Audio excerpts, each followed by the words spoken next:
ఇక బీజేపీ కథ శుష్క ప్రియాలు శూన్యాస్తాలు తప్ప ఏమి ఇయ్యలే. 157 కాలేజీలు పెడితే మెడికల్ కాలేజీలు ఒక్కటన్నా తెలంగాణకి ఇచ్చిండ్రా?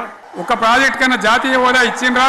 ఇవాళ కేంద్ర ప్రభుత్వం కగార్ అనే ఆపరేషన్ పేరు మీద ఛత్తీస్గఢ్ లో యువకులను గిరిజనులను ఊచకోత పోతా ఉన్నారు. ధర్మం కాదు. నక్సలైట్లు ప్రతిపాదన పెడుతున్నారు, చర్చలు చేయడానికి సిద్ధంగా ఉన్నాము అంటున్నారు. నేను కోరుతా ఉన్న కేంద్ర ప్రభుత్వాన్ని ఆపరేషన్ కగార్ వెంటనే ఆపేయండి.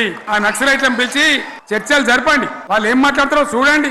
అది కూడా నల్లనా తెల్లనా దేశం ముందరికి రాని. కానీ అట్లా కాదు, మొత్తం ఏరి పారెత్తాం, కోసి పారెత్తాం, నరికి పారెత్తాం అంటే మిలిటరీ ఉన్నది మీ దగ్గర కొడతారు. కానీ ప్రజాస్వామ్యం అనిపించుకోదు. ఇవాళ కేంద్ర ప్రభుత్వం కగార్ అనే ఆపరేషన్ పేరు మీద ఛత్తీస్గఢ్ లో యువకులను గిరిజనులను ఊచకోత పోతా ఉన్నారు.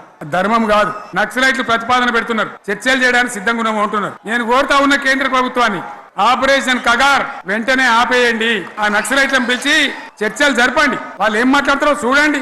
అది కూడా నల్లనా తెల్లనా దేశం ముందరికి రాని. కానీ అట్లా కాదు, మొత్తం ఏరి పారెత్తాం, కోసి పారెత్తాం, నరికి పారెత్తాం అంటే మిలిటరీ ఉన్నది మీ దగ్గర కొడతారు. కానీ ప్రజాస్వామ్యం అనిపించుకోదు.